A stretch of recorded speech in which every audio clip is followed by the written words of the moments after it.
Hey, what's going on, everybody? Welcome back.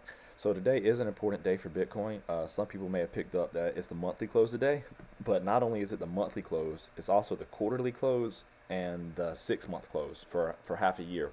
And those are charts that I would say most people don't commonly look at. So we're going to do a top-down analysis starting with the half year close and charts in logarithmic form. I think that you get a better idea of what price trying to do. It's kind of hard to compare what these candles were when the market cap was so much smaller. So anyway, what we're looking at here is on Bitfinex, so the history goes back pretty far. 2017 bull market run up, the pullback, the dump after that into the bear market rally. Then you get the pullback from that. That's the COVID low into the last bull market, the pullback, got the FTX dump, and now it's where we are now with the rally we've been having off this low. So regardless of what happens today, I don't see too much going to change with its close. It's closing on its high, good momentum. Everything looks good. Um, yeah. So some things we can look at here is, all right, what can we compare it to?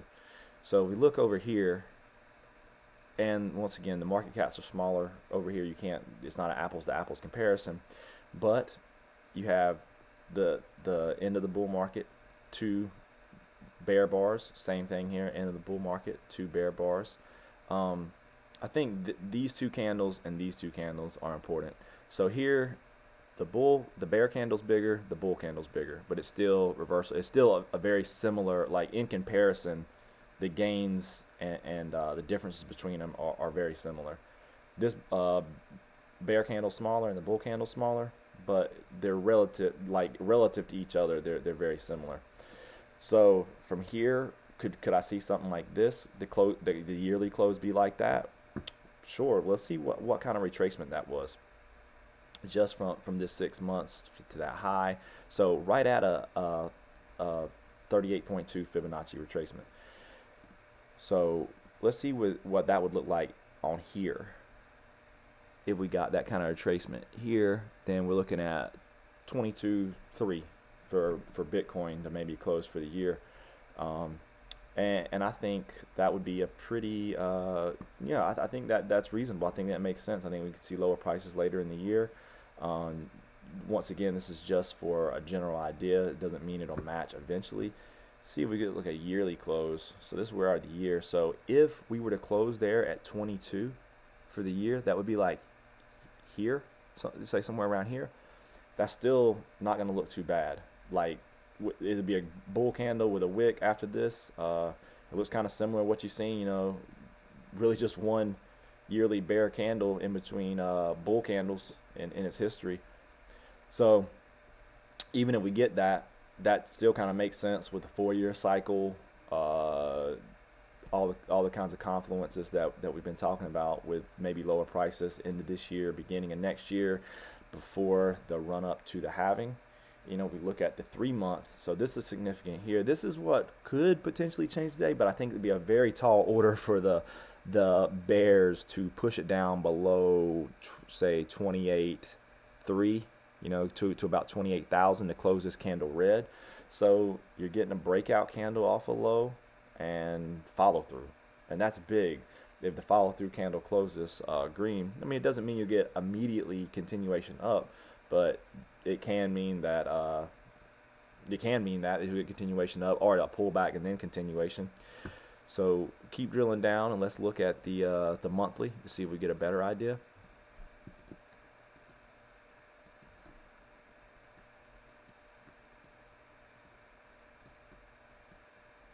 All right, sorry about that. All right, so this is the breakout. When we start to run up off those FTX lows, you got a follow through candle, more continuation up, and this was the pullback. Now this, when you zoom out like this bear candle is not much. It's really not. I mean, who was making money during this time frame? All bulls. I mean, bears didn't get much of a dump. I mean, they got this pullback here, but then immediately big run up, got pullback here. Now bullish outside bar. This is a bullish candlestick pattern. That doesn't mean that it's a guarantee, but bullish outside. An outside bar is when the candle like engulfs the high and the low is higher and lower than the previous candle. And it can depend what the candles were and what happened before that. You don't want to say, oh, that outside bar, or the highs were before the next candle, that means I make a decision based off that. No, it's just a tool, just like anything else that you want to use with confluence with other factors. And for me, you know, it still looks like more up. If we look at a heat map for some more local price action, we see we just took out this pool of liquidity recently, and then there's a nice concentration here at 31,000, and then there's a good concentration here at 32,000, and even another concentration here just below 33,000. And once again, I don't recommend you trading off a heat map. However, price does tend to flow to the concentration areas of liquidity, to where you look to the downside.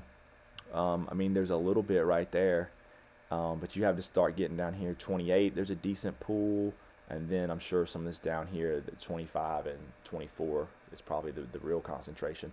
But look how far that is down. Like, market makers, if they want to grab liquidity, then it's a lot easier for them to push it up here and get all this than to try to come down here and get that. Now, once they get this, then, you know, depending on what the price action and liquidity looks like, then maybe we can go down and get that. And if we get up here to 33,000 or so, you know, a lot of bulls could be like, well, that's close enough to the head and shoulders playing out. Or depending on how you draw your trend lines or your neckline, you could even say that is the head and shoulders playing out for the more immediate price action of what we're going to see happen.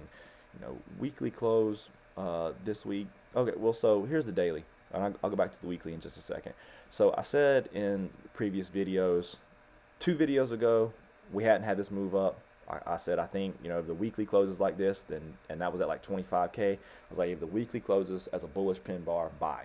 Then good probability that we're going up.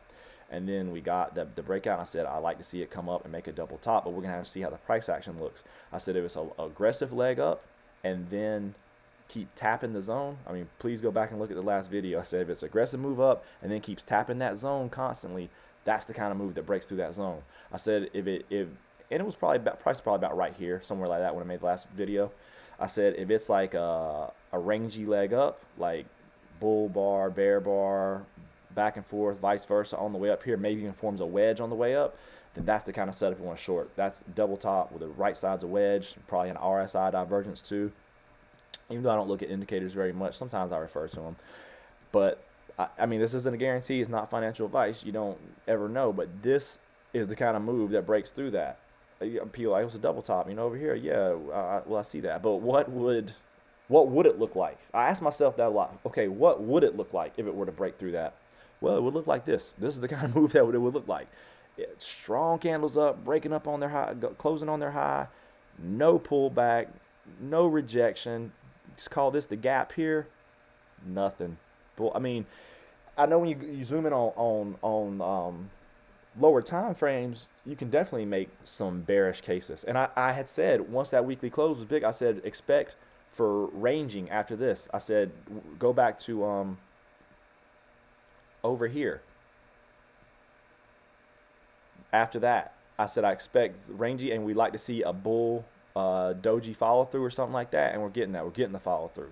So that's really big. And I mentioned a few times on some charts this is red, here it's green, just goes to show. But we got the bull follow through dojis. It's like a trading range. Like if you this is a weekly, but if you zoomed into all this, it's trading range action. And as a bear, you can absolutely make money in this price action. And I expect the same over the next probably week or two, that you could get similar doji follow throughs up here, and that yeah, you can still make money shorting, but that the bigger overall move is to the upside. So, you know, that's just kind of how I'm seeing on the market. I'm still looking to for up. What I think, if I had to say, what I think the most likely scenario is that at some point we're gonna have a range break fake.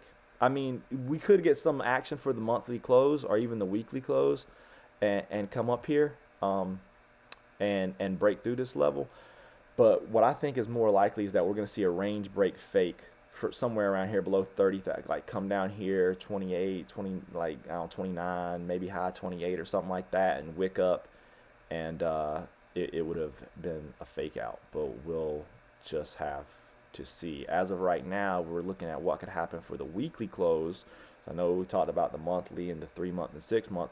I don't see a whole lot of action based off the 3 month and 6 month at this point that could unfold today. The monthly is possible, but what the bears have to gain by trying to push price down, it doesn't paint the chart differently too much, except for this wick here to the left. This could be something that bulls would probably have more of a purpose to want to push it up and close above that wick today, and that could happen.